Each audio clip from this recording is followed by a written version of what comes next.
uh, uh, okay, we're live. Okay, all right. So the thing is, this is not getting sort of live streamed, so don't worry about it. We can edit out bits that were like oops moments.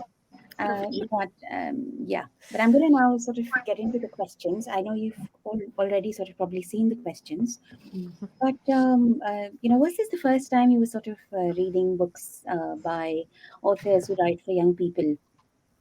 From India or for Dharini and Farishta, the UK. And what was your sort of initial sort of take on the text? Maybe we'll go with who wants to go first? I think I'll start. Okay, go Dharini. Okay, so I think I can also speak for Farshta. Enid Blyton's books were something that we grew up reading, so that was something that was quite enjoyable, be it in terms of like the detective story series or the school series, like Mallory Towers and everything. So that was like a very strong part of at least my childhood and very enjoyable. So in terms of how those sets of stories were different from Varjak Paw that E.F. Said's written, is in terms of the characters itself, because those were very human centric and they were very space centric in terms of the culture, the ways in which human beings interact and how they talk to each other. But here, the central characters are cats, so you don't really have that much of a tethering in terms of the space. So someone like me can easily connect with it as compared to how much I was able to connect with the characters then, because I didn't know what a scone was at that point. But here, if it's a car or if it's a building, so it was very much, we were able to like connect with the flow of the story. Sure. So let's see. Um, Oh, there's a sorry, there's a strange. bit. Oh, there's an echo. I think somewhere. Um. There is an echo somewhere. Oh no, I think it's gone now. There we go. Okay. Yeah. Maybe Lexi and then Farishta and Charlotte. Okay. I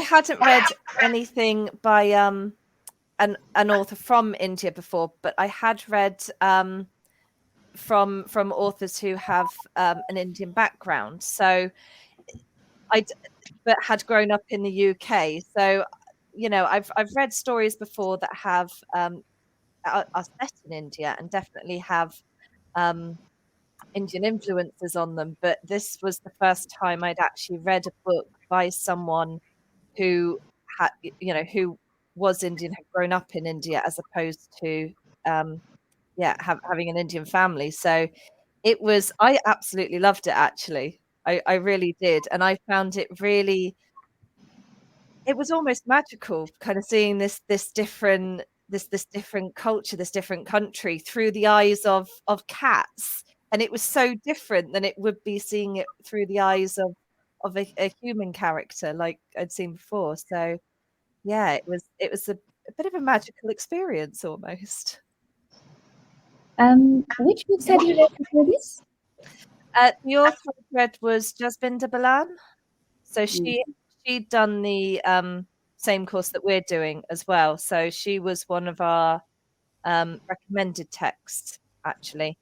Um, and that was how I kind of got introduced to her stories, and have read quite a few of them and immediately passed them on to my dad, who also really enjoyed them. So it was that. I'd also read a couple of Jess Butterworth, who I think her grandmother was either lived in India or from India. I'm not sure, but she Mhm. she's done a couple set there as well. So that those were the yeah very kind of dipping your toe in kind of experience, as opposed to jumping in um, fully like this one was. Sure. Farishta? That's okay, Lexi. I think even like a lot of Indian kids find it really hard to like get into Indian literature as children, because the thing we're most exposed to is, as Dharani mentioned, Enid Blyton and Roald Dahl and a bunch of English authors actually. So it definitely wasn't our first time reading English authors writing for young people. Um, Like there was really no dearth of that in our childhood. But this book was really lovely. I was really excited to get my hands on it because it was also illustrated, and I love picture books. I think it's just a whole world of its own. And it had everything I love. So it had a cat, it had mystery and magic and drama. Every it was just a great formula for me. And reading it was actually really lovely as well. It reminded me of a lot of stuff I used to read as a child and watch as a child. And the book is so cinematic, it's so dramatic, it's funny. It really holds you, even though it's meant for people who are much younger than we are. So it was really delightful. Megha, you're muted, I think. No, actually, it's always interesting for me because what has come out in this is the third dialogue, but I do see, because I think English publishing in India is, I mean, the way the sort of range of it and the breadth of it is a fairly sort of recent phenomenon. It's essentially a post-colonial development, and a lot of it is, I mean, going back to the 90s. Like, I know Penguin came into India in the late 1980s, and before that, it was a lot of government-supported publishing. So it's always interesting to see that, as an Indian, you are exposed to a lot of like British text, um, but the sort of transfer, and it's not just from India to the UK, but it's actually from the global south to the global north. The way the language flows is, there's how do I say, uh, it's like a silk road of literature that remains unexplored. But on that note, Charlotte, what about you? Yeah. Last year, just before I did the MA, I think I read Nisrana Farouk's The Girl That Stole an Elephant. And I think she's a Bath Spa alumni, and I loved that. That was brilliant. Many, many years ago, I read a fantastic book called A Fine Balance by Rohinton Mistry. Yes. And I think the thing I'd say that was in kind of common with this was just the sheer complexity and multi-layeredness of it. And I mean, I think a little bit like Lexi, yeah, I wasn't quite sure, what it was going to be like. But it was magical. It was very kind of immersive. And I sort of started reading it, and then I also put it on Audible. And if you get the chance to listen to the Audible, it's absolutely brilliant, because kind of it sort of brings it to life even more with the different voices and some sounds and sights. So I found it, an amazing book. It reminds me of a book called Watership Down by Richard Adams that was very sort of famous in the 70s, where you've got these anthropomorphized creatures, but there's nothing cute about it. It's really, really believable. So yeah, I kind of loved the time I've spent with the Wildings sort of in the last few weeks. Really, really, really interesting. Well, I'm very glad to hear that, because Nilanjana Roy is one of my favorite Indian authors. And what's interesting about this book is that even though in the UK it's been slotted as juvenile literature, I think in India it's very much selling as it's very much being pitched as an adult, novel, an adult trade back novel. So that was really interesting for me. I mean, I wonder, would you think? I mean, I'm just curious to ask you. Would you think of this as a juvenile, young people's novel in that sense, and probably a YA?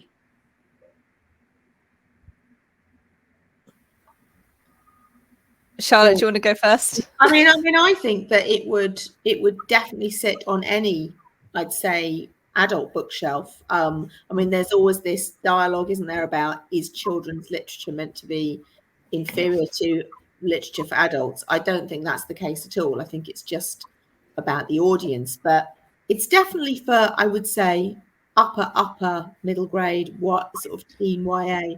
I think you'd have to be quite a confident reader to get stuck in, but the reward is there if you do. Absolutely.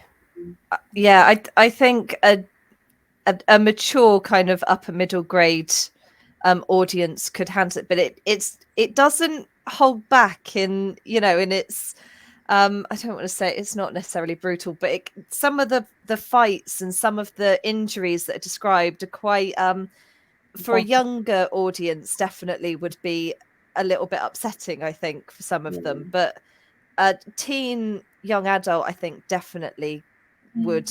I would have devoured this as a teenager, definitely, and a lot of my friends would have, when as teenagers, would have loved it. But my niece is coming up to 10. I wouldn't give it to her because I think she'd find some of the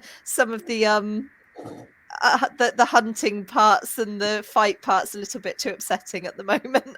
I might give it to her in a couple of years when she's a little bit older. Yeah, that's what I thought. I mean, I I don't think I'm necessarily trying to compare children's literature and adult literature. I think because I've pretty much worked all my career in children's publishing, so I'm completely like children's publishing is publishing for the young and the young at heart.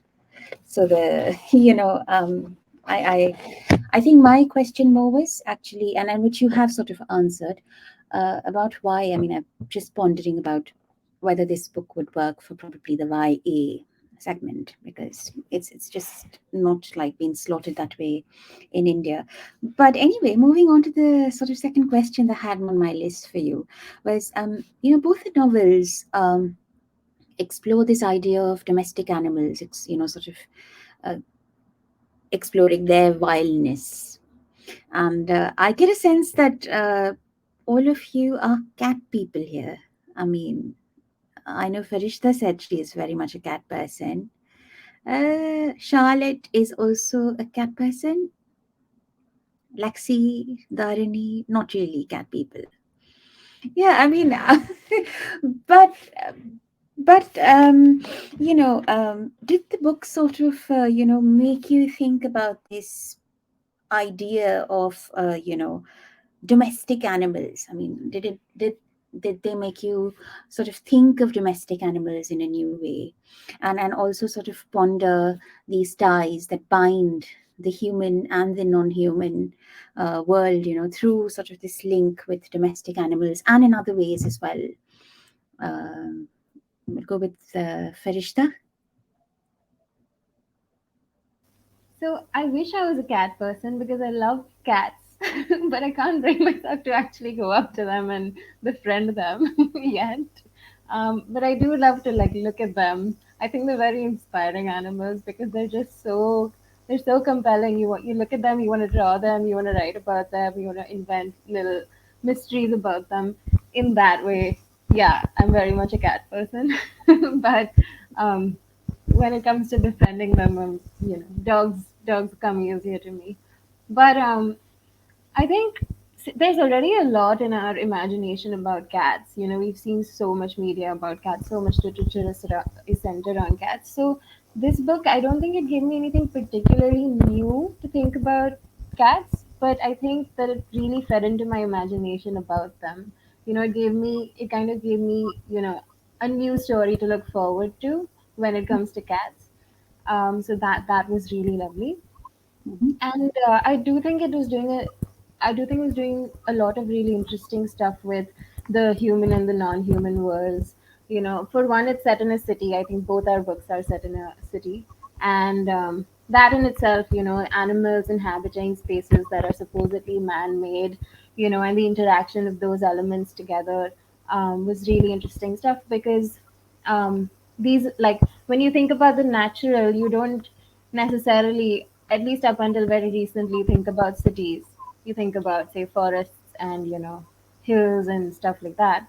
um, but you also think about animals, and to see these natural animals located in this human made city, um, I think I think that's a very interesting interaction, especially because in Varjakpot, the humans actually take a major backseat. Like the actual appearance of humans in the novel is like relegated to maybe 2 or 3 scenes, and there's only 2 humans we ever hear about in the novel actually. So we're actually really alienated from the human characters themselves, and we relate more to the cats. Um, so in that sense, it gave me a lot to think about with respect to animal lives in cities. But yeah, I'll like let other people say more. Lexi? There we go. Sorry, I couldn't unmute for a minute then. No, I agree. So I'm a dog person. I've had to keep my dogs away so they don't get too jealous listening to me talk about cats for about an hour or so. But I do love cats, I must admit. I would happily have a cat. My dad wouldn't. Also, I live on a main road, so if we had a cat, it wouldn't last very long, unfortunately, on the road. But yeah, what I loved about this book, and I think you touched on it a little bit here, Frishta, is the fact that it's a very human world that these cats are inhabiting, and yet it felt like the world belonged to the cats.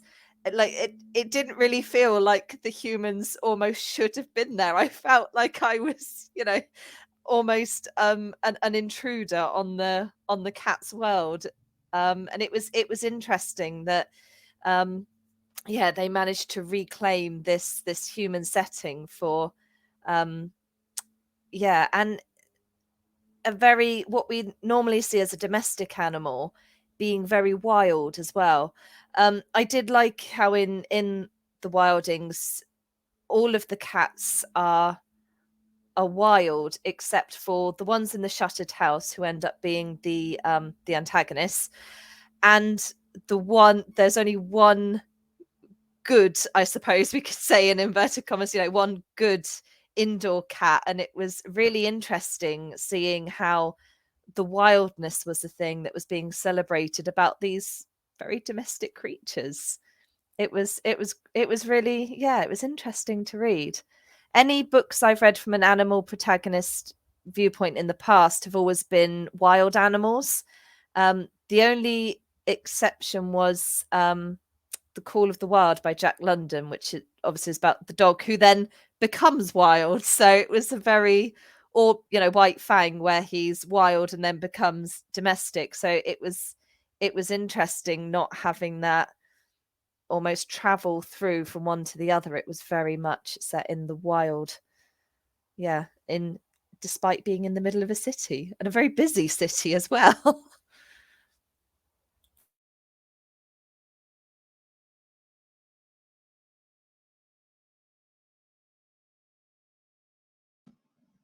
I think I'll go next. So, whatever Lexi said in terms of the animals in the house versus the animals outside, so that's very much applicable to Varjak Paw as well, because that's how the story flows.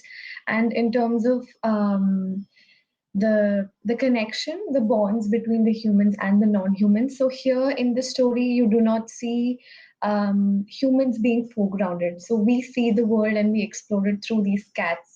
So they are being foregrounded. So in terms of how the bonds are built is through the themes in the plot, where you see things like um, intergenerational heritage, or things that are being passed down from one to the other, what is sacred, what is celebrated, what is good and what is bad, what is to be retained and what is not, and how things do keep changing. And sometimes it's the youngest member of the family that like looks forward to hearing and respecting the ancestral knowledge, as opposed to the older ones who forget about this knowledge. So that is something that really struck a chord, and that's also something that I've been working with in terms of environmental humanities. And to see that in a novel written for children was something that I found to be pretty amazing. So that the ties, the bonds for me was in terms of the plot and what the plot says, and also the interesting point that Farishta mentioned in terms of the cityscapes, because that's where we see cats and the domestication from like seeing the cats in the wild as opposed to cats in the cityscapes. That's how the animals also have evolved along with us from the forests to like the cities. So like to see those things overlapping, to see how we have changed, they have changed, and we've changed together was interesting to me. Yeah, I am a cat person. I really like dogs as well, but just because I don't know. I've always sort of, I was a teacher for 27 years, so I was never at home. We've had cats in the last few years, and it's just really interesting reading the Wildings, but also I did read Varjak Kaur as well, just to see a completely different perspective. There's a whole thing that's I've seen on TV in the UK where they put like a kind of cam on a cat and then they sort of send it out, and people who think that their cat never goes further than the end of the road discover that their cat is actually like miles away, totally doing its own thing. And I thought that what everyone else has said about the humans are sort of relegated. There's that whole bit, isn't there, where in the Wildings where Mara, she doesn't, she loves the idea of the outside, but then she really likes it when her humans have given her like a little mouse and they've put her food down in the pretty bowl, and you suddenly saw your own role as a human completely kind of flipped. And I mean, you suddenly realize these creatures have got like a whole world, and actually we're just kind of lucky to be involved in it, if we are, at all. And that whole business about the shuttered house, you realize that the cats that are kept are at a disadvantage, whereas the cats who are wild, they have the kind of the key to the city, if you like. It's really, really interesting.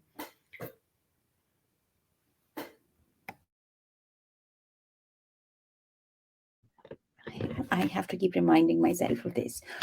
But, because one, of course, I think Varjak Paw is very sort of decidedly a book for younger readers compared to the Wildings, which is a lot more sort of intricate and slightly more complex in all the things that it's doing. But, I think what was interesting to me, and what I sort of was wondering if you could dwell a bit more on, is this whole idea of inside and outside, which is a very sort of human invention, the inner world and the outer world, and exploring boundaries. And it's just so common. And I in my own head, when I finished reading both the novels, I instinctively felt that it makes the novel so sort of, the moment you sort of think of a sort of a human character in the place of the cats, the premise would still hold in some ways of not being domesticated, in that sense of not, so I was just wondering if anybody had any thoughts on that, on how how the novels kind of navigate this idea of I mean, these very sort of human concepts, but through animal protagonists. And I did think, though, that definitely there was a lot more of cat behavior in probably the Wildings compared to Varjak Paw, because I think it's sort of more, the cats are a lot more humanized in Varjak Paw, but that's also because it's probably simpler. It's, the age group difference is there. But if I mean, anybody would want to have a think or say something about this. Dharini? Oh, Sorry. No, Fali, no, no. say something. Yeah. No, I was just gonna say I'm glad you brought up boundaries, because I thought that Varjakpot does do really interesting stuff um, with that boundary. Outside is a place of its own for Varjak. Like, the O is capitalized constantly, and outside it's this new other realm. But I think he's constantly learning through the book that even though he's, compelled by his, bringing up inside, to constantly be making the differentiation between, outside is so much freer, it's so much more natural. He does over time, the boundaries do get a little blurred. There's a constant negotiation, because there's a part where he says the gentleman doesn't matter in the outside world, but then you come to find out that it is the gentleman who's been, plaguing both the inside and outside worlds in the novel. And I think the book at large blurs a lot of boundaries, because there's his dreams which bleed into reality. There's this boundary between natural and artificial that's constantly, being confused because he thinks that cars are dogs, and then there's the black cats which seem like cats but are actually machines. So I thought that, the whole thing with boundaries was really interesting, which is why there's a point in the book where he talks about being free from human dependence. Like he's like, oh, I've finally learned how to survive by myself. I don't need humans anymore. And I thought that that was the only boundary that was actually, that actually held up in the book. And I don't really know how to feel about that because, what happens to interdependence in a cityscape between humans and non-humans if you abandon the thought of humans altogether. That was it. But other than that, all the boundaries are quite blurry in the book. Sure. I was going to say, I noticed in the Wildings, I thought, there seemed to be quite a lot of boundaries because I was thinking about the Shuttered House just really caught my imagination, to be honest with you, because there's that sense of, the ferals inside, they sort of think that they are at an advantage, and we realize they're actually at a disadvantage, and really they're, they would have been different if they'd been out in the wild with the Wildings. But then I was also thinking about, the zoo and Ozzy and, is the cub called Ruani? Rani's the wife, Rudra's the cub. Yeah, Rani and Rudra. And there's a lot to be explored there, isn't there, about, zoos and captivity and then the fact that they have been placed there by humans, and the ferals are in the shuttered house because of the humans, and Mara is sort of, well, she's an intriguing character obviously, but she looks as if she could have the opportunity to slip her bounds and head off with the Wildings, but there are still things about those boundaried spaces that the humans create that seem attractive. So I think that struck me, if you're thinking about that. It's interesting. Yeah, I think the interesting thing about the fact that, like, with the Shuttered House and with Mara, like you were saying, they're quite interesting, but the thing that really struck out for me was the fact that Mara's door is always open, so she always has the choice to go outside, but it's her choice that keeps her being an inside cat because she's not quite ready to take that step into the unknown yet.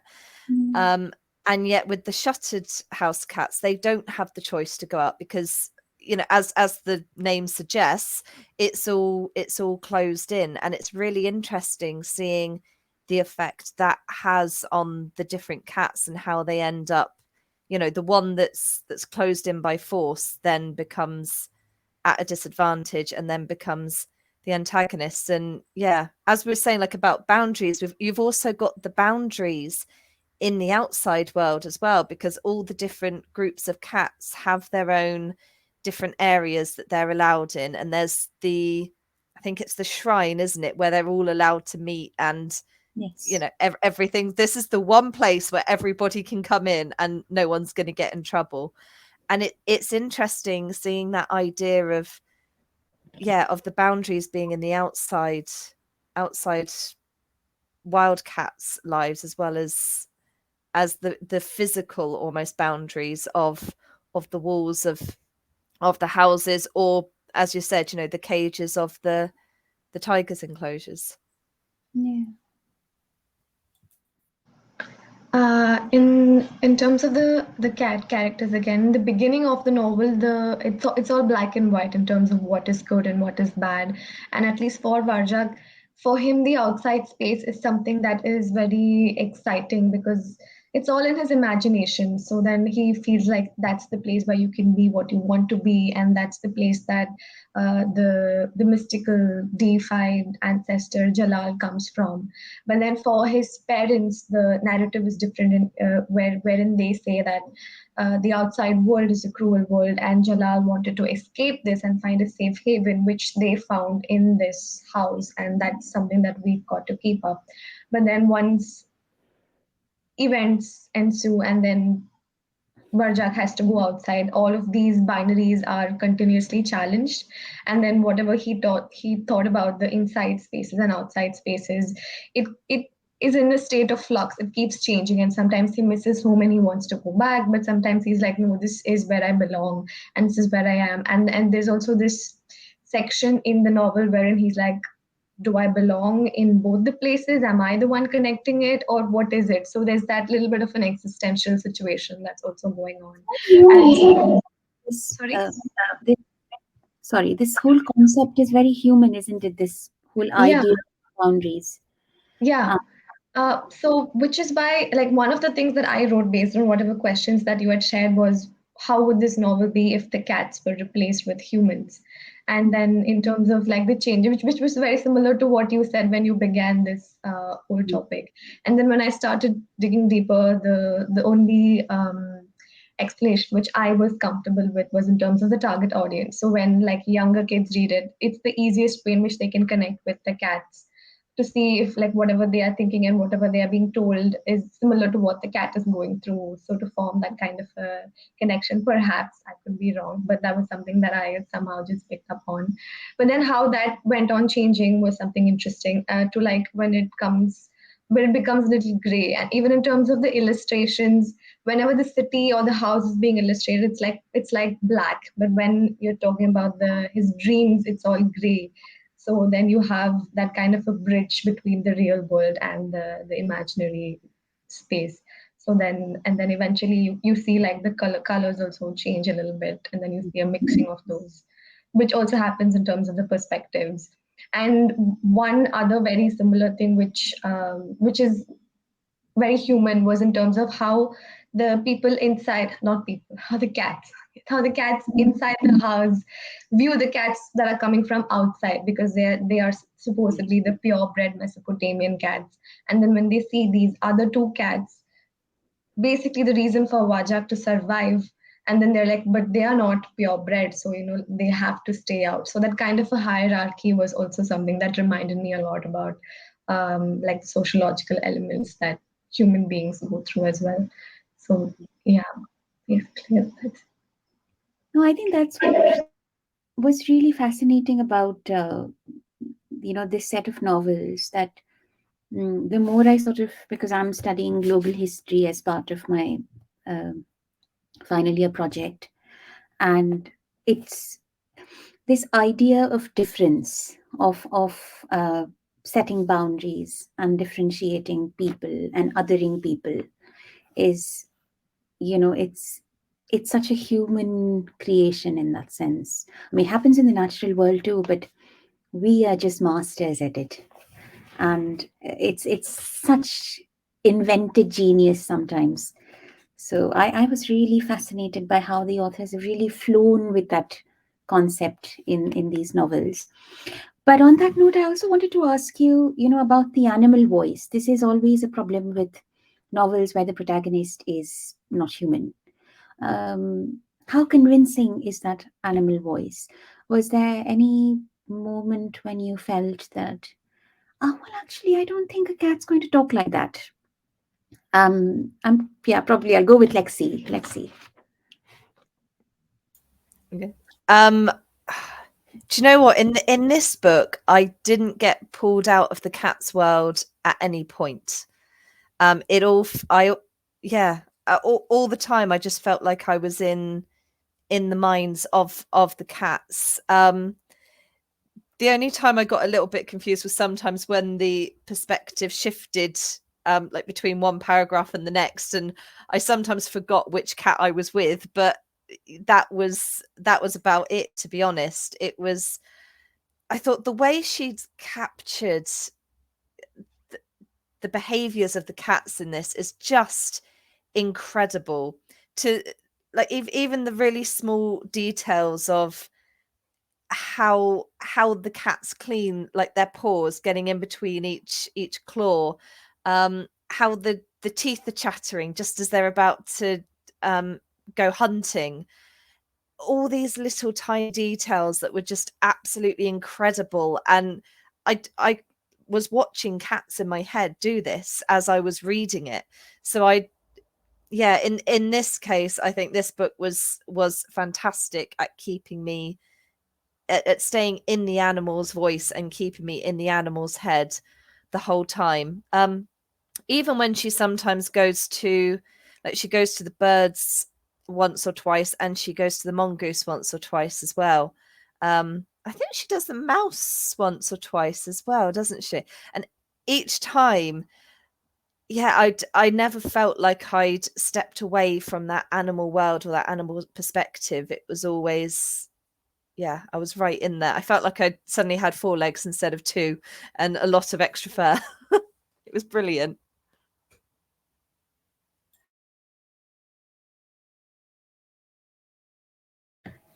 Do you want me to carry on from Lexi and then go to Varjak?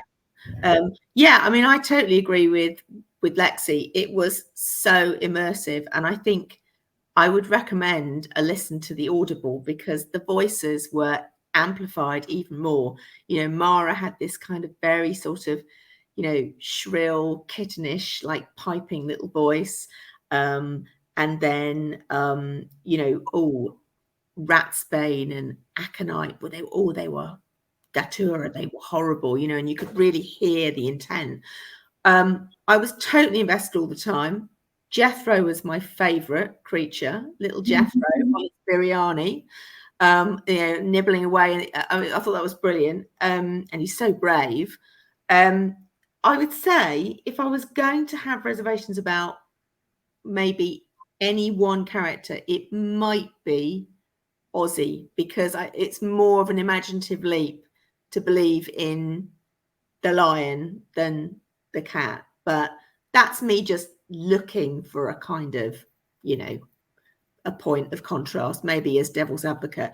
Overall, I mean, I thought it was just an amazing piece of writing. Amazing. I'm in awe. Absolutely. Dharini? Yeah, so I think I jumped the gun and spoke a little bit about the voice before when I was talking, but that was one of the points that I was able to notice because I was slipping in and out of the cat's world and the human world, because there were a lot of similarities in terms of what the characters say, how they speak, what they speak, family hierarchy, what happens when when Varjak goes to the city areas and looks at the wildcats there and how they speak and their mannerisms. They were very much similar to, say, when I'm watching a film and someone from the village goes to the city, and then they're, you know, in a lot of cases the overlaps were in the face also sometimes. But then eventually, like I said before, the reason that I somehow came up with was in terms of, you know, like the reader's perspective, like who's it written for, what kind of a connection they can build with the characters of the story. And that was something that, you know, like I somehow ended up with. But then in terms of if that's okay or if that's not okay, I feel that it is completely fine, because when, like, why not, you know, have some characters which are cats but then speaking in the voice of humans, maybe, you know, like, because you actually cannot know what the cat is thinking, what it's doing, and especially if it's a child who is reading the book. Or say when I was watching Finding Nemo as a kid, I was watching it in terms of like me connecting to a child Nemo. But then when I was watching Zootopia when I was in college, the way in which I saw it was pretty different. So then I thought, you know what, it's fine as long as, you know, there's a story and you're able to connect to it. It's the connection that kind of matters. And then once you grow and then you understand it from like a different lens, and you talk about the themes and the plot and what you can learn from this kind of a situation. Fantastic. Harishta? Yeah, I think exactly what Dharani said, because I was also thinking about like what appropriation means when you talk about the non-human, because it's not like we share a common language or any common modes of communication that we can learn, you know, what they're actually thinking and how they actually, what their inner worlds are actually like. So I think with Barjak, it's a really really nice story for a, you know, for a child coming into, you know, their own, as Barjak is as well, leaving home and, you know, relating to the self in new ways and stuff like that. um So I was really relating to, all the characters. I just was relating to them more as if like I would relate to human characters than constantly thinking about the fact that they were cats.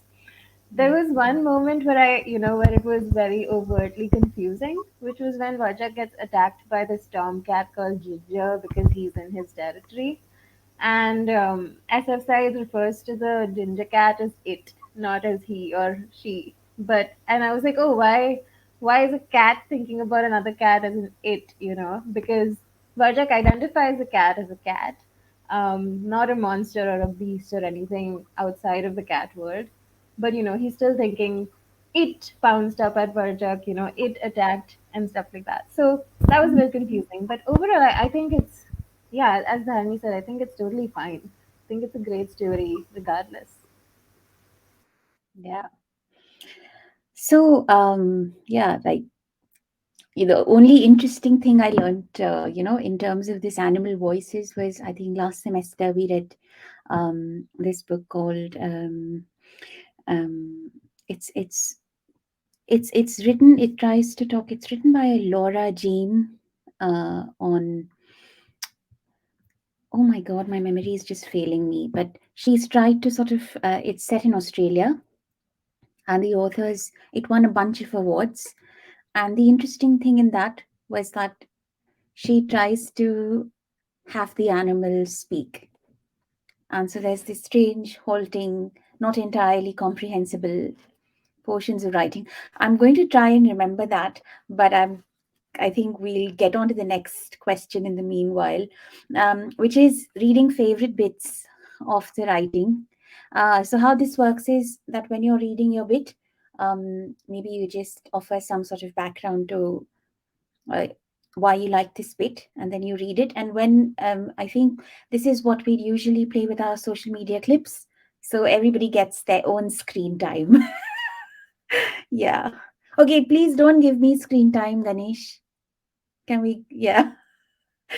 So I think we'll start with Charlotte. If you can read your favorite bits from the Wildings, and maybe why you like this bit, and yeah.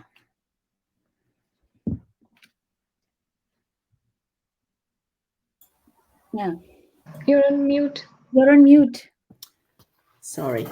My one of the bits that I really, really liked from the Wildings, one of many, was this section from, I think it's chapter 6, which is the Shuttered House. The Shuttered House just really caught my imagination. And it's when we have Southpaw and Meow going in, and it's just so thrilling and exciting, and you just get a sense of this, this deadly kind of world which they're going to enter. So I'm going to read this bit. The roots of the banyan tree had grown in thick tangles, and getting through them was a fight even for the cats.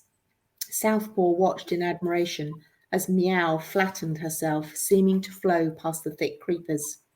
Qatar hacked his way through, using his shoulders to push, his tail flicking back and forth in unease. It seemed to the kitten that they had left Nizamuddin behind. The banyan towered above this abandoned plot of land. The ground was dark, cool, and clammy under his paws. He felt his claws come out involuntarily and had to retract them so that they wouldn't catch on stray roots. He followed Meow's example, staying flat to the ground, but he almost mewed in terror when a spider dropped down onto his ear, scurrying off rapidly when he twitched it loose. Southpaw could feel thick cobwebs on his fur, and as they moved further into the grounds, he had to duck and weave past the banyan roots. He was so intent on keeping up with the 2 elder cats that it took a while before the kitten realised what had been bothering him ever since they crossed over the broken stone wall into the grounds of the Shuttered House.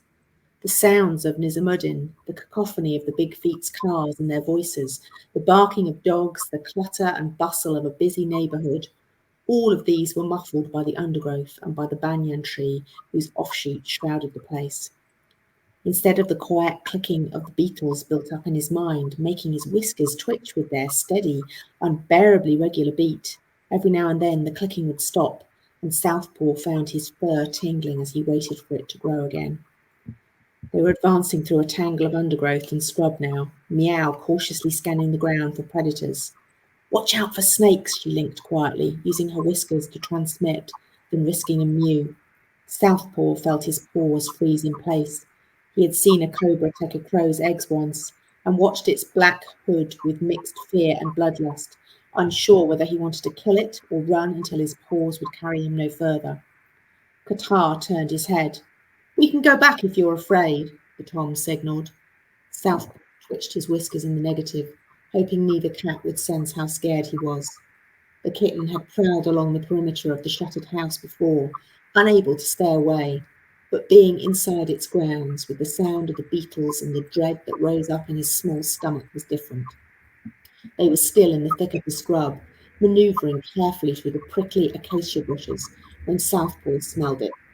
His teeth bared and his lips drew back. That dry scent, like the heart of a rotting tree branch, is woodworm, said Qatar. It was a dusty, insidious stink that made Southpaw's nostrils curl. But far worse was what was beyond it, a sour stench, heavy as a cloud. "This is a Bigfoot smell, Southpaw," said Meow's gentle voice.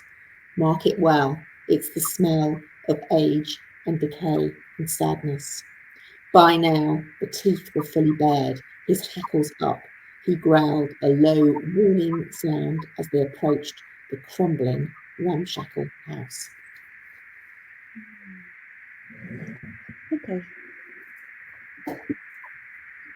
Lexi, do you want to go next? What's this? Yeah. Yes. So I chose two shorter places because I think it just shows. Actually, it exhibits a lot of the brilliance of the writing here, and it's because they're two very different places. So the first one I'll do is because it's at the end of the same chapter that Charlotte's just read from. It's from the end of the shuttered house, and Southpaw, the small kitten, has been attacked by this dog and he's trapped on the porch of the shuttered house, and he has the choice between trying to escape past the dog, which is unlikely to go well, or to go into the shuttered house. And the sense of dread that builds up is fantastic because he's heard this voice coming from the shuttered house, and you're not entirely sure if this voice is real or not until the end, and it's just fantastic. So the Siamese was shaken so hard that it looked as though she was flying off the dog's back. She hit the ground running, and the beast's massive jaws snapped shut on empty air. The dog howled its anger and defiance, but Meow, moving so fast she'd looked as though she was floating across the grass, was already halfway up a tree. The dog wasted no further time on her. It was back at the veranda in 2 paces, and it was in a killing mood. "Or," said the cold, bored voice, "you could take your chances with us. We'll kill you as well, but at least we're your own kind. I'll give you a sporting chance.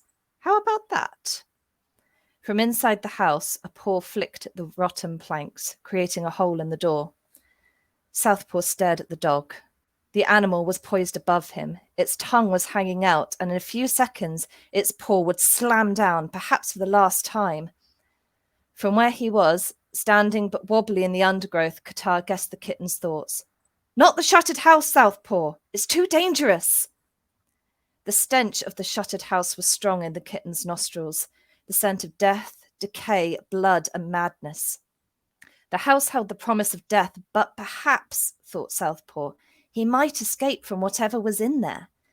But there was no escape from the dog, who was leaning in for the killing bite. "Oh, do come in, meat," said the insidious voice. "It'll be so much fun." The dog's paw came crashing down just as Southpaw threw himself backwards, breaking through the soft wood of the plank, tumbling into the shuttered house as Meow and Qatar watched helplessly. "For us, that is," added the chilly voice as Southpaw disappeared from view. So yeah, you have this really creeping, dread-filled section, completely juxtaposed by when Mara goes for her first walk as a sender, and she meets the tigers for the first time. And this is where I found myself laughing out loud reading this the first time. So Ozymandias, Ozzy is the main tiger, and Rani is his mate as well. So Ozymandias growled and stalked back. No cub of mine is going to consort with a mere cat, Rani, and that's fine. Ouch! Ah, let go. What Rani said to him next, slightly muffled, because she had his tail in her mouth. But the gist of it was that the small tiger cub had had no one to talk to in months from his own species. Ever since the leopards had been shifted to another set of cages, their cub's only company had been a bunch of monkeys. And while she was glad he and the silver-furred langur monkey Tantara got on so well, she didn't know why Ozzy was being such a stick in the mud about cats, considering that he was one himself, if of a superior species. Besides, this young kitten appeared to have far better manners than the leopard cubs, who were so terribly undisciplined if Ozzy only cared to remember. It seemed odd to Rani that the kitten appeared to be levitating in midair, but she was sure an explanation would be offered in the fullness of time. Okay. Okay. Can we? Yeah. No, that the bit about her, sort of reaching the zoo in her mind was something that I thought was quite funny as well. But Farishta? Okay, so this is a bit in chapter 8. Varjak's just gotten out of his house and he fell off the wall that he had to climb to get out of the house and went unconscious. And this is when he's just waking up and seeing the city for the first time ever in his life. So the reason I picked this extract is because one, I think the writing style throughout this book is really simple. Doesn't have any convoluted turns of phrase or anything of the sort, but it's really vivid, and I think this extract is a good example of that. So Said is constantly painting really really nice pictures of the city. It's also an interesting time of day because the night is just ending and the sun is just rising, and everything we talked about boundaries being blurred in the book really comes through in this extract. So I'll go for it. Um, the Contessa's house stood on top of a high hill. Beneath it was a broad green park. Beyond it, away in the distance, was a city. Stretched out under the open sky, shining like silver in the pre-dawn light, the city was a huge, mad jumble of shapes and sizes. It had tall towers, gleaming steel and glass, but also squat brick houses, dark with chimney smoke. Wide open gardens jostled with narrow alleys, sharp pointy spires topped soft curved domes. Concrete blocks loomed over bright painted billboards. They were all in there together, side by side, each one part of the whole. There was so much he couldn't take it in. All he could hear from here was the wind rustling through the tree tops. But down in the city it looked noisy and bustling, a place that never went to sleep. His whiskers twitched with a mix of energy, excitement, danger. His heart beat faster just looking at it. It seemed like a city where anything could happen, and probably did. A place you could do whatever you liked, and no one would stop you. Where you'd be able to find everything you wanted, even a dog. The terror of the night before, the fight with the gentleman's cats, it seemed like a long time ago, and very far away. There was sadness in his heart for the elder Paw, deep sadness. But his grandfather had trusted him with a mission. It was his duty as a Blue to save the family, and Varjak intended to see it through.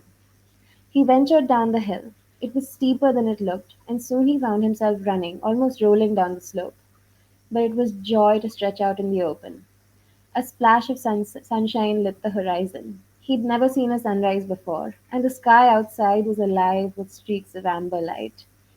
The sky flashed past his eyes as he sped up, sprinted to the bottom. He bounded over a fence at the foot of the hill and into the park.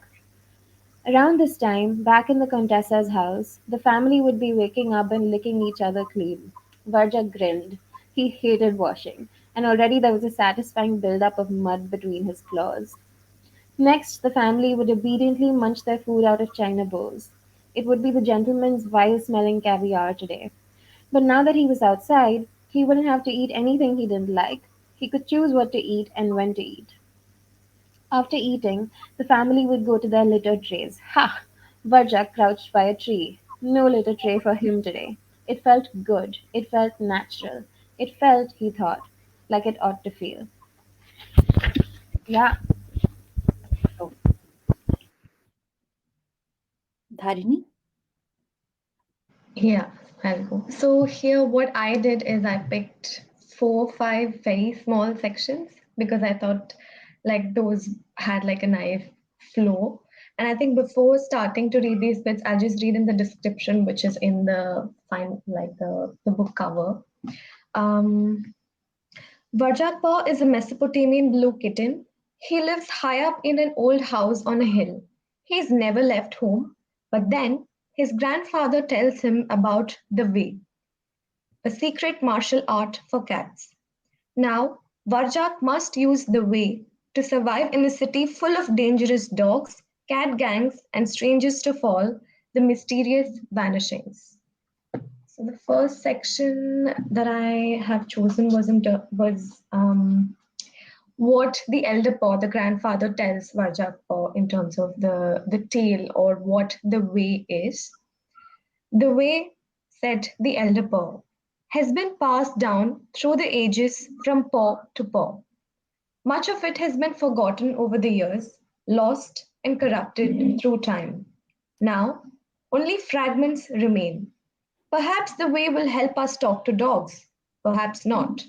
I do not know it all, and I fear I won't have long enough to teach you the parts I know, but it's all we have left. So this part was pretty interesting for me because it spoke about knowledge and tradition and passing it down. And Varjak's response to it was also quite interesting, where he just thinks, what is the point of a secret that is lost? So then that ties up to the fact of whatever we do in terms of tradition and like practices or ritual and religion without knowing the purpose of it and how it brings in to the question of what is the point of it all. And then my next section has to do with 1 second. Yeah. So this is the bit in his dream where the ancestor Jalal teaches him about one of the ways. So there are 7 ways, and this is the 6th skill, shadow walking. Shadow walking is the 6th skill, explained the old cat. To shadow walk, you must let go of yourself, like when you stalk your prey and you become your prey. But instead, here you become nothing, nothing at all. You join with the shadow. You become one with the air and part of the ground. You let go. Right. And this also reminded me of the scene in the newer version of Karate Kid, wherein Jackie Chan character is teaching Jaden Smith's character in terms of how to let go of yourself and be one with like surroundings to, like to have like a give and take, like a form of a coexistence, sort of. And the next section is, yeah. So this section is the final battle that takes place in the house wherein both of the twin cats, the evil cats, are fighting against the rest of the cats. And it takes a lot of time for them to find out that these 2 cats are not actually cats, but they are automated machines. And one of them is killed, and then we see what happens to the other one. Yeah. The other black cat was staring at the broken toy, as if it couldn't believe what had happened either. It nudged the crumpled body. There was no response, no movement, no life. It stood up very slowly and came towards Varjak. He knew what was coming. This one would never let him near its collar. It was going to avenge its twin. It was going to destroy him. And for all the world, he couldn't think how to stand against it. But it stopped just before it reached him and looked him in the eyes. For the first time, Varjak thought he saw a flicker of expression there. It looked sad, terribly, terribly sad. It wasn't fighting anymore. No, It was holding its neck out. It could beat him, it could beat anyone, but it was holding its neck out as if it wanted him to cut his collar too. Varjak hesitated. After all this time, fearing and hating the black cats, he'd never thought they might have feelings of their own. But the two of them had always been like one. And now, without its other half, even the perfect fighting machine was useless. So this part again was interesting because it also brings in the equation of non-living being in the realm of expressions and feelings and connection. And that's about it for me. Okay. I must say, I forgot to mention, Lexi, you did the voices, which were really very well done.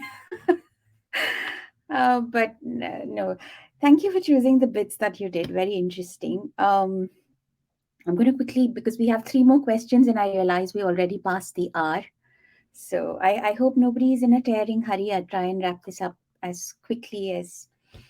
But because these are, I mean, books are books, but then also they're defined by the geographies in which they're produced, and sometimes because I handle translation, I used to handle translation rights for a lot of my years working within publishing.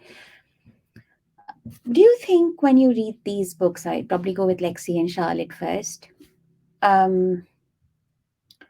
Is there something which would stand out as unusual for young people reading this story from different part of the world in in the UK?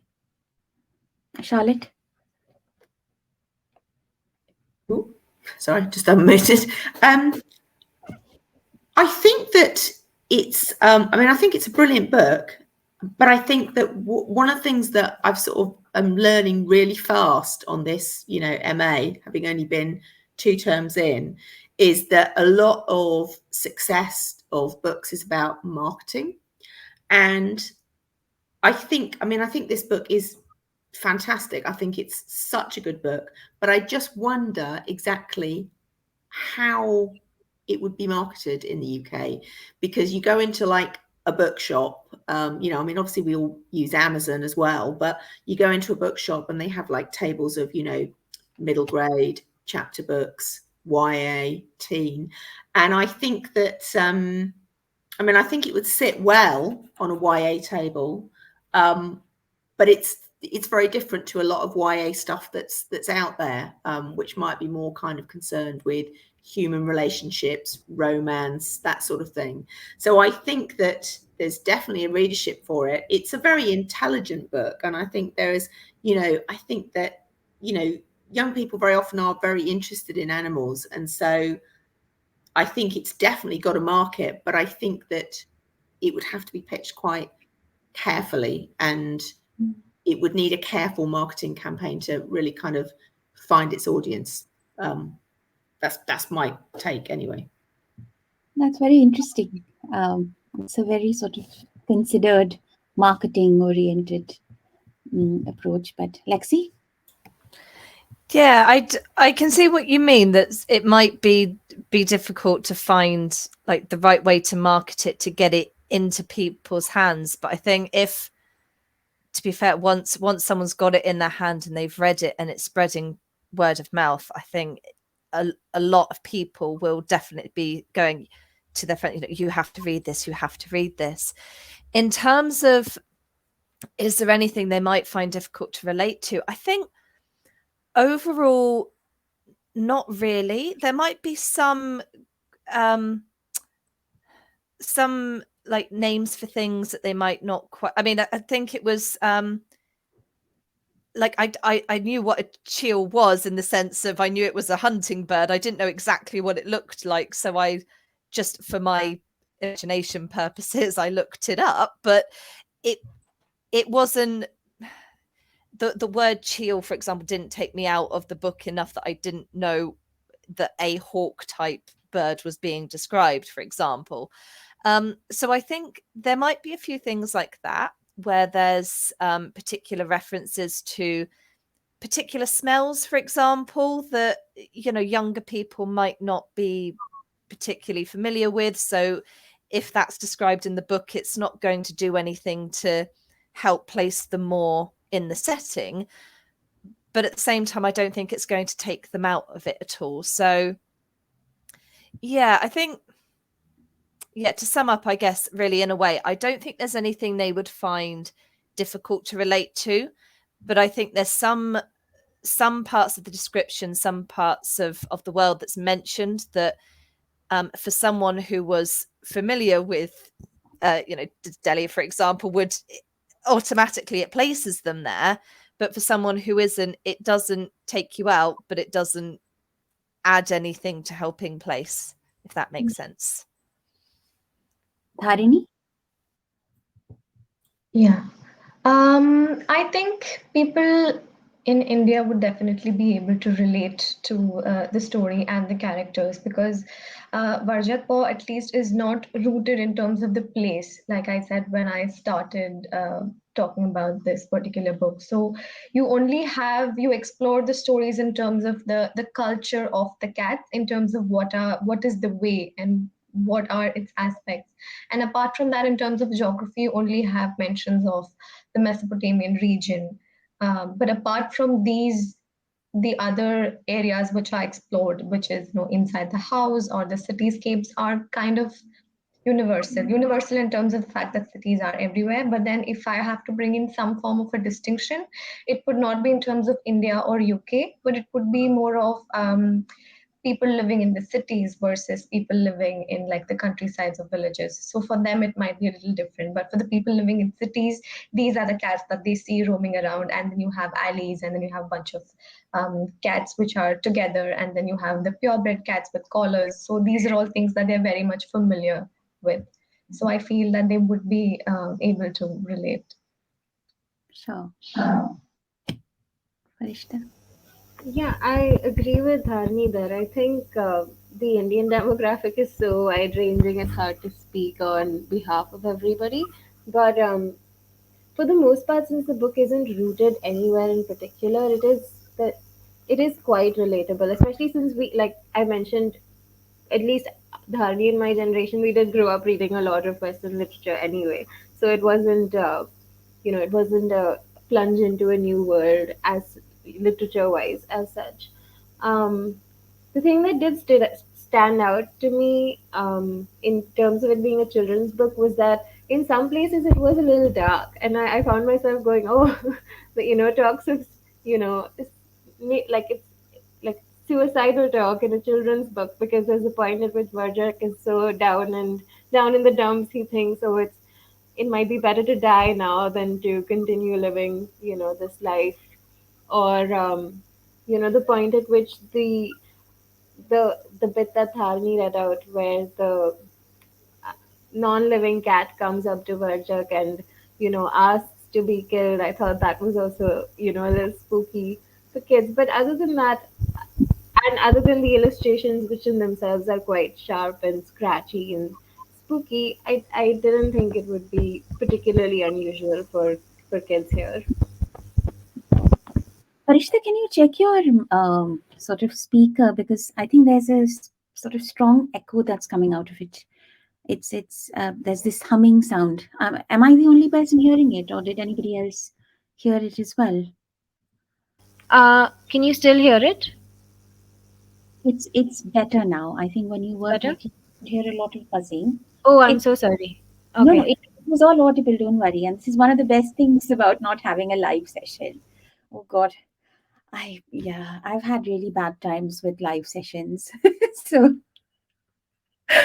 but no, I mean this is really interesting, because I did think that, and also actually Lexi and Charlotte, Nilanjana's agent. I don't know if you know, she has a UK based agent.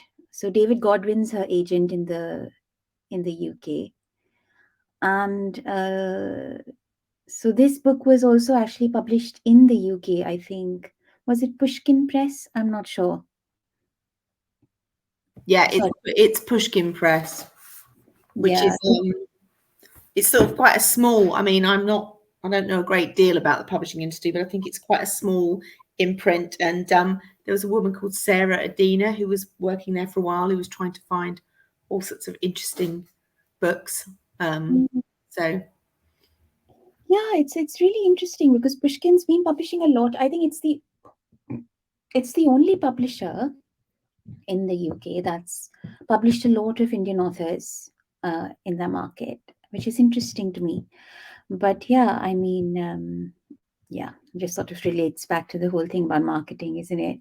I mean, after 15 years as well, I think when we sit down for those business meetings, something that has just stayed with me is that very often it just boils down to luck. Some authors have all of it, and some will produce brilliant stuff, and it'll just remain lying themselves. And I've had some very difficult calls with authors who've been told that their books are now getting pulped because not enough copies sold, and that is quite heartbreaking.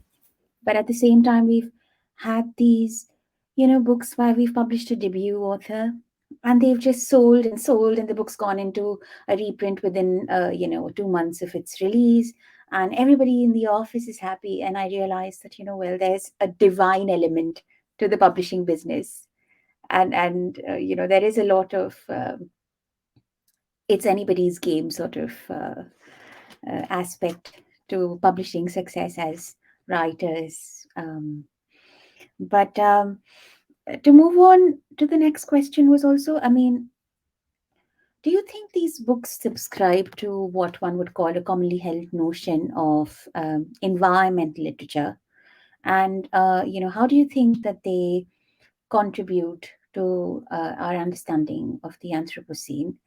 To anybody who is unfamiliar, and no judgments, but the Anthropocene is basically a geological period where human beings are being held responsible for changing, for wreaking havoc upon the planet and causing the sort of destruction on it. Let me go with Tharini. Yeah, so maybe because when I was reading the book, I was beginning to look at it from an eco-critical perspective. I could pick out some elements, but I do not know if I would have done the same if I had just, picked it up as a children's novel.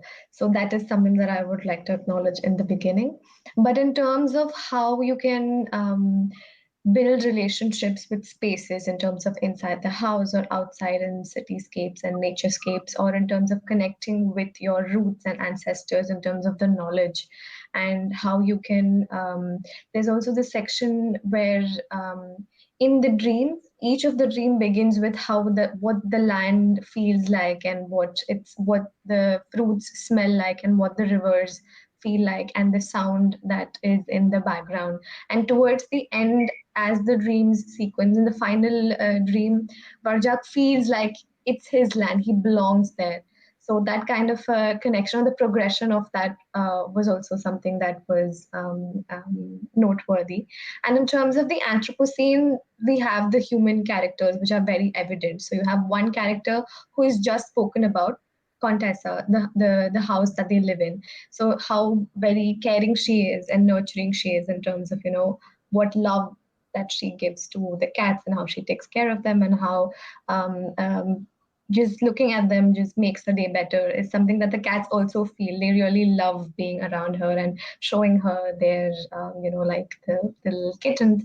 But then when it shifts to the gentleman, you have like a cold suited man who comes in, who just gives them caviar to like entice them, and then it turns out that he is like the perception of the evil capitalist, and what he's doing is exactly what is wrong with the ways in which capitalism has gone on to take greed as the foremost like label that we attach towards them, in terms of not seeing what life is important and what is not, and everything is seen only in terms of what is profitable. That way, that's like a quick gist of how Anthropocene and Varjapa like shake hands with each other. Yeah. Lexi? was thinking too much about what you'd just been saying. I got a bit surprised when you said my name then. Yeah, it's so I'd read Farjakpur as well, and I think Wildings possibly has more of a kind of obvious thing to say about how humans impact on animals in particular, and on the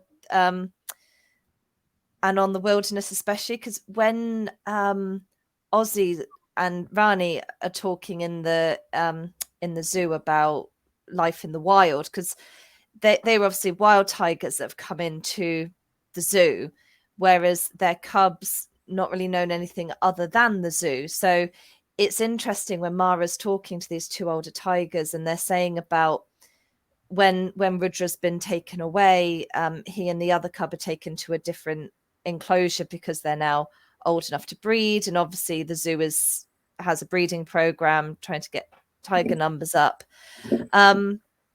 which obviously we as humans can see that that's what they're doing, and they're trying to help the tiger population, whereas the tigers are just more concerned about the fact that their cub's been taken away. And they talk about how in the wild he would have been with them for longer, but also I think it's Rani is trying to point out that, you know, in the wild he also may not have made it this far. And they talk about poachers, and they talk about fires from the villages that created forest fires, and the cubs could choke from the smoke and things. And it was almost like a slap in the face, really, to kind of see exactly how humans impact on, and in this sense, kind of proper wildlife. So not animals that have been domesticated. These are tigers that you wouldn't really domesticate a tiger because that could end quite badly. So it was interesting seeing how the tigers themselves were talking about the benefits of being wild and being free, but also the benefits of being in the zoo and having that level of safety, and the discussions there. But also with the way the big feet are talked about. I have to call them big feet because I can't think of them as humans. I have to think of them as big feet. My brain's been invaded by cats. The way the big feet impact on the cats, and the fact that I think Baral talks about when she was, or remembers when she was trapped in a crate and these children tied these milk bottles around her tail, and she talks about how long it took to escape from the crate and then to chew through the cord that was tying the milk bottles to her tail. And it was interesting seeing, almost being reminded of how cruel we as humans can be towards animals, either on purpose or accidentally. Because even the man who owns the cats in the shuttered house, he obviously cared very deeply for his cats, because when you see the one interaction between him and the cats when Southpaw's in the shuttered house, you see he desperately cares, he loves these cats, but his love has actually not done them any favors, and has almost corrupted and twisted them in a way, because he's kept them so sheltered in. So it's interesting seeing the differences. And then well, I won't say everything because otherwise Charlotte's going to have nothing to talk about, so I'll stop there. But it was, it had a lot to say in a lot of different ways, but very clever ways. So although I said it was a bit of a slap in the face to kind of see the impact that humans have, it never felt like it was being preachy, or I was being, hit round the face in a way to say you need to do better as a human. It was just very interesting that it opened your eyes to things that you already knew, but you were seeing it from a different perspective, I guess, is what I'm trying to say. I'm actually curious, do you have a eco-criticism module as part of your MA, Lexi and Charlotte? No, we don't. So there's no sort of special pondering on environmental literature, particularly. That's interesting. No. Interestingly enough, one of the ladies in one of my workshops, she's writing a book on she's called it different things, but it's basically set in the future, and it's all about kind of climate crimes and how humanity has gone behind these walls to try and let the wilderness regenerate, and there's all these different things that they're not allowed to do because it's considered a climate crime. And yeah, so that's the kind of the closest I've gotten to discussing environmental issues in writing, is just from Jeanette. But I think that's different. I think from what, because I know the professor, I know Alex is sort of devoted to eco-criticism. So he's Lexi's counterpart at Ashoka. Yes. So I think both Dharini and Farishta, you do have like eco-criticism as one of your sort of, you do look at it, isn't it, as part of your MA in English? We can if we so choose to. Like it would be an elective of sorts. Yeah. Yeah. Okay. So actually, Farishta, since you've, I think you should probably, I don't know. Is it still buzzing? Oh, Yeah. just a No, you've gone mute now. Sorry, is this better? Yes, this is better. Okay, great. Right. So picking up from what Dharani was saying about how your first guess wouldn't be to look at this from an eco-critical perspective, I think yes, because it's not overt, like it's not explicitly like saving environment or this is how the environment is being destroyed or anything of the sort, Parchak Paw. But it does deal with the environment in very interesting ways. I think our conversation about the city reflects that, because I think more and more eco-criticism is also leaning into urban environments and exploring, notions of nature in those spaces. But I think given that we're constantly alternating between the very, very natural space of ancient Mesopotamia and the new urban space of the city that Varjak is in, something that he's doing parallelly throughout the novel is coming into his own, and living in a sort of in tandem with both these notions of nature. So as Dharani said, he by the end of the book, he's the stars in Mesopotamia are his own, and he's one with them. But the same thing happens in the city, in that environment that is technically a human civilization, that there is nature there too. And whereas he was feeling really incongruous in the first bit of the book, where he was feeling alone, and so the trees were also seeming solitary, the wind was howling at him and mocking him, the storm was threatening. By the end of the novel, there's a storm again, and he feels the energy of the storm coursing through him. He feels at one with it. So his exploration of nature is really interesting in the novel. And as regards the Anthropocene, um, it is a space where human appearance is minimal in the book, but human presence is constantly felt, because the main threat to their lives is from the human. And then there are humans who are driving the cars. There's the Contessa's house, which is her house. She's a human. But what the book does is not focus on that. So it places them in and places the animals in an Anthropocene world, in a world centered around human activity, but shows us that the Anthropocene is as much belongs as much to the non-human as it does to the human. So I think that was a good take on the Anthropocene in the book. But yeah. Charlotte? Sorry, just unmuting. I mean, Lexi said a lot of things which she articulated them beautifully, and I think that it is a fascinating study of environment and the way humans and the kind of the animal world interact. I guess in terms of it being an environmental book, it's not about, climate change, which I think, is very much, something which is very current and deservedly so.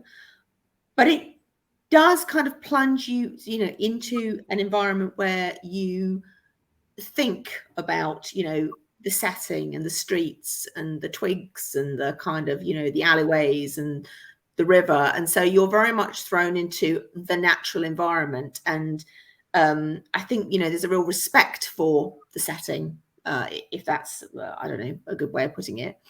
In terms of the Anthropocene, I feel as if the reader gets from it that, the humans may try and impose their will on the natural world, but the natural world is much, much more vigorous and stronger than perhaps the humans quite, counter for. And yeah, it's interesting about, the man in the shuttered house. He really does care for those animals, but actually his contribution is to turn them sour and to make them, these angry, horrible, feral creatures. Whereas the wildlings, where the natural order of their world, it's quite cruel sometimes, and there's bloodshed, and there's it's a harsh hierarchy, but it somehow is more I don't know, successful when you let the natural world of the wildlings and all the kind of the cheels and the mice and the mongooses, when you let them just be, they thrive. That was my take on it. That's interesting. That's true. Yeah, I mean, I think that's also true. I mean, even as they explore boundaries, the idea of boundaries sometimes can also be interpreted as live and let live. Like, I'm happy in mine, you be happy in yours, but don't try to sort of impose or foist your ways of living upon me. I mean, it's like, I think it's part of our constitution where you have rights, but they're not absolute. So your right to swing your arm ends where the other man's body begins. So I can't be like jaunting on the street and punching everybody on the way. But that's actually down. Like, now we're at our last question: book recommendations, which and they needn't just be children's books recommendation. Although I highly advise maybe one children's book, if not more. But yeah, about 5 book recommendations. It can be less, but not more. Yeah, maybe so your book recommendation and a little something about why you're recommending that book. Farishta, can we start with you? Yeah, so I have 3 books to recommend. One of them is a children's book. It's not shelved as such, I don't think, but I think it's great for children, and I think it's great for everyone who reads it. So that's the first one. It's called Moonrise from the Green Grass Roof. It's by Vinod Kumar Shukla, and it's translated from Hindi into English. I think this is an extremely magical book. It's got some really strange stuff happening in it, but in the quaintest way. So it's set in this little village, and it's got this protagonist sort of character, Bolu. His thing is that he can only talk while he's walking. So if you want to talk to him, you have to keep walking with him, and he'll keep talking to you. And his mother is pretty frustrated with that, but she's adapting. Um, and it's got there's a mountain near the village, and the mountain has a mysterious hole in it, and a lot of ever so slightly strange stuff is afoot in the village. Every part of this book is charged with that sort of a very quaint sort of mystery and mysticism, and everyday activities in the village, like hanging up the laundry, are intricately linked by the author to to natural events like the sunrise and sunset and stuff like that. And the writing is really charming. and really simple as well. At every point, you're acutely aware of this juxtaposition between this one tiny village and its people doing their everyday things, and how it's hanging and floating in this much larger cosmos and universe. So I think that's a fantastic read.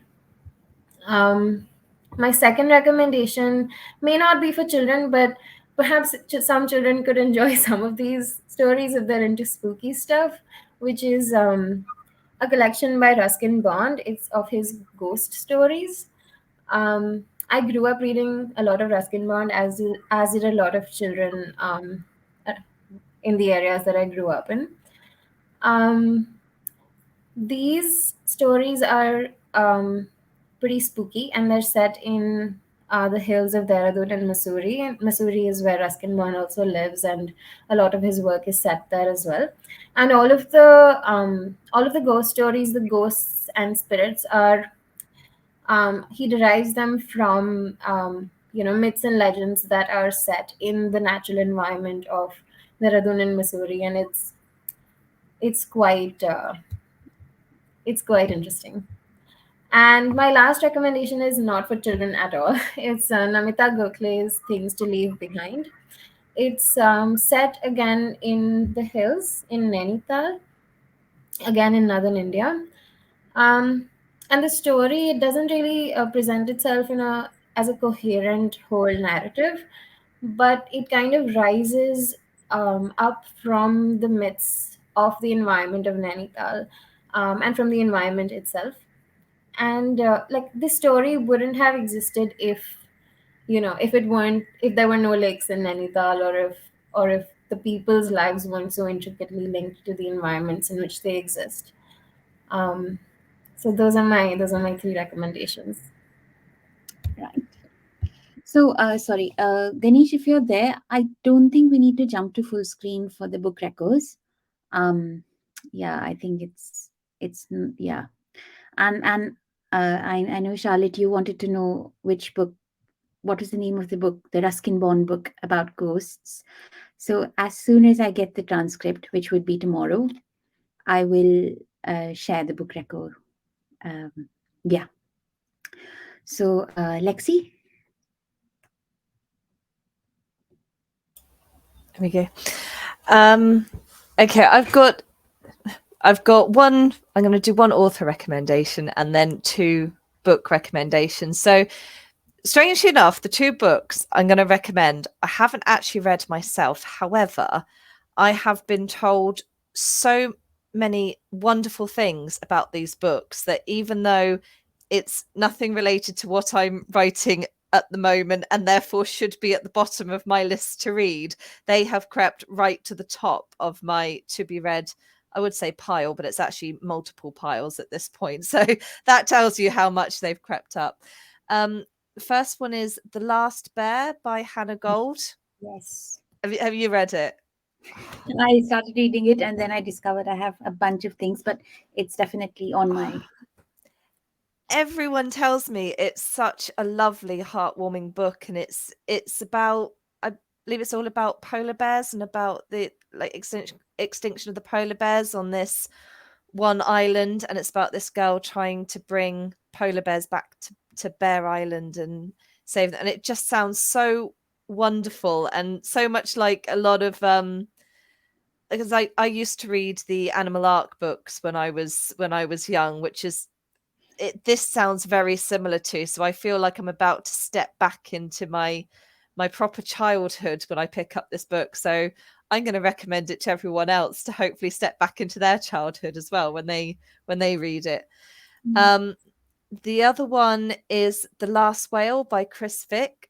I was actually at a launch event for this book, and hearing him talk about it and how passionate he is about the environment and about what this book was saying about the impact that humans have on the environment, and the good we can do as well as the bad.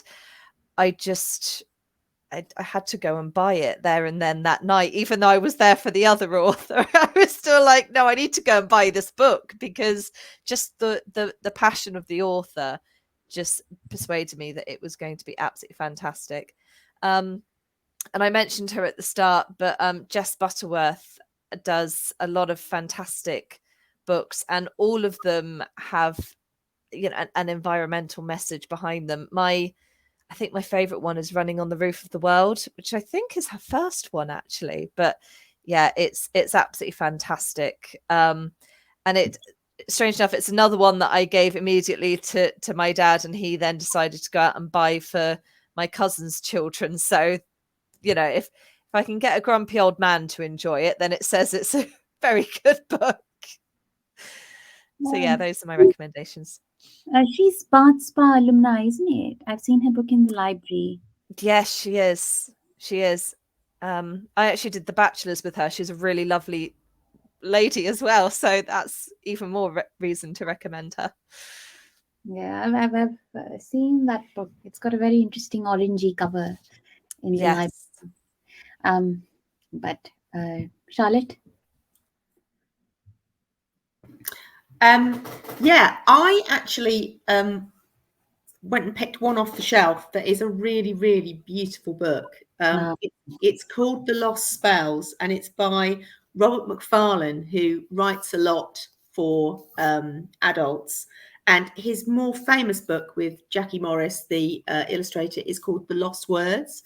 Yes. But this one really, really spoke to me because it's called The Lost Spells, because the idea is it's this really beautiful book, which is full of, sorry, can you see that? Amazing kind of illustrations. Little fox there. And the idea is that it's a book of kind of spells to try and summon up nature where there seems to be none.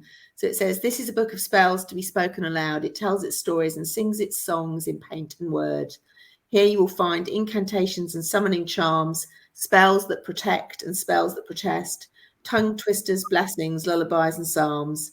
Here you might swoop with a swallow, follow a seal through the sea, or sky race with swifts. Here you can listen with owl ears and watch with the eyes of an oak. Here a fox might witch into your mind, or flocks of moths may lift from the page to fill the air. It's just really, really special. And it's one that you could sort of dip into. And it's very much the environmental kind of message is, you know, take notice before it's not here, you know. And then I was thinking, I think a little bit like Lexi, there's a couple that I am going to recommend that I haven't actually read, but I know have been very, very highly thought of. I have read The Last Bear, actually, and yes, it's very good. It's very good. It has kind of certain things I think that maybe readers might find quite unusual, but I won't say any more. But it's great book for kids, really good message. But when I was a teacher, a lot of students were very, very interested in The Last Wild by Piers Torday, and there's a whole series of them. And I never actually got round to reading it, but I know it's about sort of a boy that finds himself in the last frontiers of kind of the wilderness before the earth kind of perishes, and that's supposed to be really, really good. And then MG Leonard, who I know that you've already been talking about, her latest book, she just got a new picture book out, which I just think would be so brilliant for introducing ideas to younger children, and it's called The Tale of the Toothbrush. And it's basically about an indestructible, you know, what happens to an indestructible toothbrush. And I just think that's just so great as a starting point. So 3 very, very different suggestions, but those are my ideas. You know, actually, it's very interesting what you said about The Last Bear. I mean, somebody else was telling me that it's a beautiful work, and it's very beautifully written. But what they said was, I think it's been, not to take anything away from the author's work, but it's also been very well marketed, because as talking to the publishing, I happen to know somebody who knows the publisher of that book, and they were talking about how they did a special sort of jacketed edition to send to big, media houses like Guardian and NYT, and it was really beautiful, and they invested a lot of money and care and patience and sort of like a real sort of marketing strength behind the book, which also played a really important role in the book being sort of so well, so popular actually. But then it's also a really lovely book, because I think, if I'm not wrong, it just won an award, isn't it? It won the um was it the Waterstones Award? I think some Yeah, it yeah, did. it just won really prestigious award. But yeah, Robert McFarlane is very popular in India, I think. I mean, a lot of people are familiar with his work. But I'll go to Dharini now for her recommendations. Yeah, so when it came to text of children literature which I read when I was a child, I wasn't really able to like pick one or two to like give as ready suggestions. But then I realized that the reason for that was because for me, a lot of it was oral literature. Uh, Very much similar to how Elder Pot tells stories to Varjakpa in the novel. A lot of this was told to me by my grandparents, be it in terms of what kind of rituals were performed before the story of before the epic of Mahabharata took place, or what kind of life the protagonists had in the forest in case of the Ramayana, or how in the play Abhignana Shakuntalam you had the titular character, the character, what kind of life she has in the forest. So probably abridged versions of those would be a great place to start off with, because those are the spaces in which I started off with. And then very much like what Farishta mentioned in terms of the readings, actual like readings that I was exposed to, Ruskin Bond is the top one that comes to my mind, because even without being in these mountainous areas of the northern part of India, we could feel the wind and the cold and the birds, and it was a very moving experience just to read any of his poems or short stories. And in terms of another example would be R.K. Narayan's Malgudi Days, which I wouldn't say is overtly like talks about environment and all of that, but just the way in which the characters lead their lives and their connections with like the animals, both tamed and untamed, and how they deal with it is a very interesting thing to see. And in large sections of India, that's how life is even now. So that is quite relevant. And moving on from children's literature, one of the books that I recently came across is Boats on Land by Janice Parriat. So this is like a collection of short stories from the northeastern region of India. So you have like a mixture of the communities there, what kind of a relationship they have in terms of folklore or supernatural elements in religion, and you also have certain bits of what happened during the British colonial era and modernization. So I have like a combination of all of this, and the stories are fantastic. And my last recommendation would be the book that I was recommended by my professor, Dr. Padma Kumar in Christ University, when we were doing eco-critical theory. This is Amitav Ghosh's The Hunger Tide, which is, I think, an obvious recommendation, but that was, I think, one of the launching points for the whole of our batch in terms of environmental humanities, because the way in which the story ties in an academic perspective with like a person who is living in these lands and knows these lands in a non-academic perspective, and how they tie in with the politics of the land and the animals and religion. So all of that was very beautifully portrayed. So I loved reading that particular book. And I think I have to stop here because my list will just keep on going otherwise. No, but actually, I'm interested. Sorry, Dharini, were there specific books that you might want to sort of recommend from R.K. Narayan and Ruskin Bond? Because I just, my social media manager says the creative which we have for Book Right. Records has Mhm. covers on it that are recommended by people. So, Okay. So for R.K. Narayan, it's Malgudi Days. And for Ruskin Bonds, I think any collection of short stories or poetry that he has, and I don't think you have a specific title for him. It's Can I just be biased short that stories. collection by Sorry. oh God, there is some strange echo. I don't know where it's coming from, but there's a lovely collection by Ruskin Bond that I have a whole lot of his books, but this one was really nice. It's called Aunts, Uncles, and Elephants. Um, Yeah, I think we can go for it. It's fine. so if you don't mind, can I just Definitely, not at all. but yeah, I mean that's it's been lovely to listen to everybody's views and your book recommendations and the readings. I might have to also just sort of add that sometimes what happens is we trim down the readings if my social media manager comes back and says that, oh, that's too long and I need it like shorter. So then I'm quite mindful of how I trim it so it doesn't seem like you're just like, it doesn't sound very bizarro, but um, that's about it. I think we can stop the recording, Dinesh. Sorry, I'm talking like in thin air, but I think the next steps really are that I'm going to get the transcript for this, and I'm going to sort of edit it into an interview format like I've done for the others. And I'm going to send that to you so you can sort of read how you've been quoted. And if you want to sort of edit out some bits or rephrase some things, you're free to do so.